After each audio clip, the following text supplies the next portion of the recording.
Hello hi dears, welcome back to my channel. Friends, ఈరోజు మనం పాల తాలికలు ఎలా తయారు చేసుకోవాలో చూద్దాము. ముందుగా నేను ఇట్లా పాలుని మీగడ కట్టకుండా వేడి చేసి పెట్టుకున్నాను. ఇది ఫుల్ మిల్క్. దీనికి మూత పెట్టుకుంటా. మరిగించిన పాలని పక్కన పెట్టుకున్నాను. ఇప్పుడు వేరే ప్యాన్ తీసుకుని అందులో చూడండి, బెల్లం ఇలాగా తరిగి పెట్టుకున్న బెల్లాన్ని ఒక కప్పు, ఇంకొక పావు కప్పు, టోటల్గా 1.25 కప్పు వేసుకున్నాను కదా బెల్లం. ఇప్పుడు ఒక అరకప్పు నీళ్ళు పోసుకుని వేడి చేసుకుందాము. బెల్లాన్ని ఇలా కలుపుతూ కరగనిద్దాము.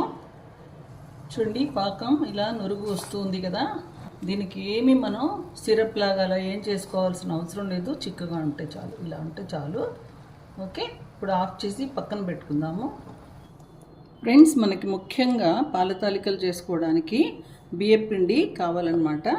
ఒక 2 గ్లాసుల బియ్యాన్ని ఒక రాత్రంతా నానబెట్టి నెక్స్ట్ డే దాన్ని గుడ్డ మీద ఆరబెట్టి, అంటే కొంచెం తడి పొడిగా ఉన్నప్పుడే మిక్సీలో వేసుకుని మెత్తగా గ్రైండ్ చేసి ఇలాంటి జల్లెడతో జల్లించి పెట్టుకున్నాను. సో దీన్ని ఇలాగా నొక్కిపెట్టి ఉంచేసేయాలన్నమాట. నొక్కిపెట్టి ఉంచితే పిండి ఆరకుండా ఉంటుంది. ఈ పొడి పిండిని ఇలా తీసుకుని గుప్పెట్లో పట్టుకుంటే ఇలాగా ఉండగట్టాలి. ఇది మంచి కన్సిస్టెన్సీ అన్నమాట. ఓకే, ఇప్పుడు 1 కప్పు రైస్ ఫ్లోర్ అన్నమాట, వరిపిండి వేసుకుందాము. దీంతో మనం పాల తాలికలు చేసుకోవాలి. ఓకే, ఇప్పుడు ఈ వరిపిండిలో ఒక చిటికెడు ఉప్పు వేసుకుంటున్నాను. ఇప్పుడు సెంటర్లో ఇలా పార్క్ చేసి కరిగించి పెట్టుకున్న ఈ పాకంలో నుంచి 2 టేబుల్ స్పూన్స్ పాకం ఇందులో వేసుకుంటున్నాను. అప్పుడు ఇవి స్వీట్గా ఉంటాయి అన్నమాట, టేస్టీగా ఉంటాయి. ఓకే, ఇప్పుడు ఈ రెండింటిని మంచిగా కలుపుకుందాము. ఎందుకంటే పాకం వేడిగా ఉంది, చేయి పెట్టొద్దు. కలిపిన ఈ పిండిలో మనం ఇట్లా కాచి పెట్టుకున్న వేడి పాలు కొంచెం తీసుకున్నాను. ఎంత కావాలో అంతగా మనం వేసుకుంటూ కలుపుకుందాం. కొంచెం కొంచెంగా వేసుకుందాము, ఎందుకంటే తడిపిండి కదా. పాలు వేడిగా ఉన్నాయి కనుక ఇలా ముందు ఫోర్క్తో కానీ స్పూన్తో కానీ కలుపుకోండి. ఇలా కొంచెం కొంచెంగా వేసి కలుపుకున్నాక చేత్తో కలుపుకుందాము. ఇలా నలుపుతూ మంచిగా కలుపుకుందాము. ఎక్కువ పాలు పోయొద్దు, అవసరమైతే చేయి తడి చేసుకోవచ్చు. ఈ పిండిని మంచిగా మద్దన చేసుకోండి. అప్పుడు కొంచెం దీంట్లో ఆ జిగురు వస్తుందన్నమాట. చూడండి, పూరీ పిండిలాగా వస్తుంది.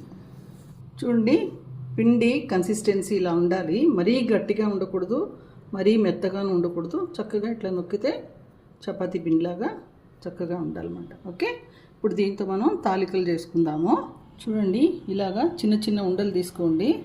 తీసుకుని ఇట్లాగా అరచేతిలో పెట్టుకుని ఇట్లా చేసుకోండి.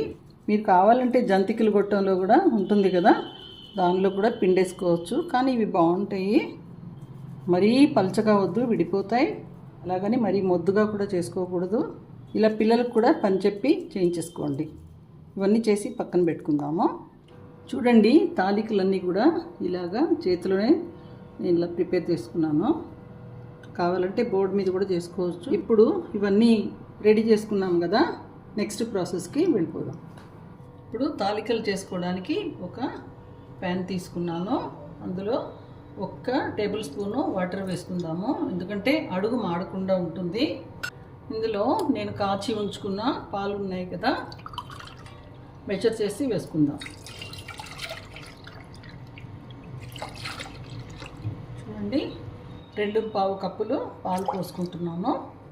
అలాగే కెటిల్లో నేను నీళ్ళు వేడి చేసుకున్నా, త్వరగా అయిపోతుందని.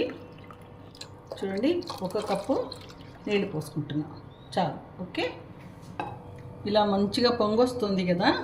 ఇప్పుడు మనం ప్రిపేర్ చేసుకున్న తాలికల్ని అందులో వేసుకుందాము. ఫ్లేమ్ మంచిగానే ఉంచండి, హైలోనే ఉంచండి. ఇలా అన్నింటినీ వేసుకుందాం. అన్నీ వేసిన తర్వాత ఇలా పొంగొస్తుంది కదా, జస్ట్ ఒక ఫోక్ పెట్టి ఇలాగా చూస్తున్నారు కదా, ఇప్పటికే గట్టిపడిపోతున్నాయి తాలికలు. కలపొద్దు అసలు, అంటే ఇలా నెమ్మదిగా మూవ్ చేద్దాం. కొంచెం స్లో ఫ్లేమ్ మీద పెట్టి మూత సగంగా పెట్టి నేను దీన్ని ఉడికిస్తాను. ఓకే, 7 minutes అయింది. ఇప్పుడు మూత తీసి చూద్దాం. కొంచెం ఫ్లేమ్ రేట్ చేస్తున్నాను. ఇప్పుడు వరకు స్లోలో ఉంది. చూడండి ఎంత మంచిగా ఉడికినాయో, చూస్తున్నారా? ఓకే, ఇప్పుడు ఉడికినాయా లేదా అని కూడా మనం టెస్ట్ చేసుకోవచ్చు. ఇట్లాగా విరగొట్టి చూద్దాము. ఇలా టక్కన విరుగుతుంటే చక్కగా ఉడికిపోయినట్టు. చూడండి మంచిగా ఉడికింది ఇప్పుడు. ఓకే, స్లో ఫ్లేమ్ మీద చేసుకోవటమే ఇది చక్కగా లోపల నుంచి ఉడకడానికి హెల్ప్ చేస్తుంది అన్నమాట. ఇంకా కొంచెం సేపు నేను బాయిల్ చేస్తాను. ఇప్పుడు పాలు మంచిగా మరుగుతూ ఉన్నాయి కదా, మనం కలిపి పెట్టుకున్న తాలికల పిండి ఉంది కదా, ఆ పిండిని ఒక నిమ్మకాయ సైజ్ అంతా, పెద్ద నిమ్మకాయ సైజ్ అంతా తీసి పక్కన పెట్టుకున్నాను. ఈ పిండిని ఒక కప్పులో వేసి బ్రేక్ చేద్దాము. దీంట్లో పాలు నీళ్లు కలిపి పెట్టుకున్నాం కదా, దాన్ని పక్కన తీసి పెట్టుకున్నాను కొంచెం. ఇప్పుడు అది కలిపి పల్చని పేస్ట్ లాగా చేసుకోవాలి. చూడండి చక్కగా పాలు ఎంత చిక్కగా ఉన్నాయో. మనకు తాలికలు కూడా పైనే తెలుస్తున్నాయి కదా. మనం తయారు చేసుకున్న ఈ బియ్యం పిండి మిశ్రమాన్ని ఇప్పుడు ఇందులో కొంచెం కొంచెంగా వేసుకుంటూ కలుపుకుందాము. ఇది మెయిన్ అన్నమాట. మనకి పాల తాలికలు చేసుకునేటప్పుడు ఈ బియ్యం పిండి వేసుకోవటం అనేది చాలా ముఖ్యం. చూడండి ఎలా చిక్కబడుతుందో. బియ్యం పిండిని మంచిగా ఉడికేంత వరకు ఇలాగే మీడియం ఫ్లేమ్లో పెట్టి కలుపుకుంటూ ఉందాం. ఏ స్వీట్ అయినా సరే కొంచెం ఉప్పు ఉంటే బాగుంటుంది అనిపిస్తుంది అనమాట. ఒక్క చిటికెడు ఉప్పుని వేసుకుంటున్నా. అలాగే ఒక టీ స్పూను కాడిమం పౌడర్, యాలకుల పొడి వేసుకుందాం. బియ్యం పిండి ఇలా ఉండాలి. చూడండి క్రీమీగా ఉంది, చూస్తున్నారు కదా. చూడండి బ్యాక్ ఆఫ్ ద స్పూను క్లీన్గా వస్తుంది. ఇంకెక్కువగా ఇగర్ని వద్దు. ఇందులో మనం బెల్లం పాకం కూడా వేసుకోవాలి కదా, అందుకని ఇది ఇట్లా ఆఫ్ చేసేస్తున్నాను. ఇప్పుడు దీన్ని తీసి పక్కన పెట్టుకుందాము. ఇంకొక ప్యాను వేడి చేశాను, చిన్న ప్యాను. అందులో 3 టేబుల్ స్పూన్స్ నెయ్యి వేసుకుంటున్నాను. పాల తాలికలు కదా, చాలా చాలా బాగుంటుంది, తప్పకుండా వేసుకోండి. నెయ్యి వేడెక్కింది. ఇప్పుడు ఇలా కట్ చేసి పెట్టుకున్న కొబ్బరి వేసుకుందాం. ఓకే, కొబ్బరి ముక్కలు ఇలా కొంచెంగా ఎర్రబడిని చూడండి. ఇప్పుడు ఈ స్టేజ్లో 10 జీడిపప్పులు కట్ చేసి పెట్టుకున్నాను, వేసుకుందాం. జీడిపప్పులు వేసుకోగానే మనం కిస్మిస్ కూడా వేసేసుకుందాం. ఎందుకంటే జీడిపప్పులు ఎక్కువగా వేగాల్సిన అవసరం లేదు, దోరగా వేగితే చాలు. కిస్మిస్ చూడండి మంచిగా బబుల్స్ అయినాయి కదా. ఇప్పుడు తీసేద్దాము. బెల్లం పాకం చాలా మంచిగా చల్లగా అయిపోయింది అనమాట. ఇప్పుడు మనం దించి పెట్టుకున్న ఈ పాల తాలికల్లో మనం బెల్లాన్ని ఇట్లా వడకట్టి వేసుకుందాం. ఓకే, ఇప్పుడు పాల తాలికల్ని చక్కగా కలుపుకుందాం బెల్లంతో. చూడండి ఇంత చక్కగా బంగారు రంగులో ఎంత బాగున్నాయో. చూడండి నేతితో సహా ఈ వేయించిన పప్పుల్ని చక్కగా వేసుకుందాము. చూడండి కన్సిస్టెన్సీ ఇలా ఉంటే చాలు మనకి. ఇది రైట్ కన్సిస్టెన్సీ అన్నమాట. ఎందుకంటే కొంచెం సేపు నిల్వ ఉండేటప్పటికి కొంచెం చిక్కబడుతుంది, కానీ అలాగని నీళ్ళలా ఉండకూడదు, మరీ గట్టిగాను ఉండకూడదు. చూసారా ఏమాత్రం పాలు విరగకుండా ఎంత చక్కగా వచ్చిందో. పాకం మట్టుకు మంచిగా ఆరిపోవాలి.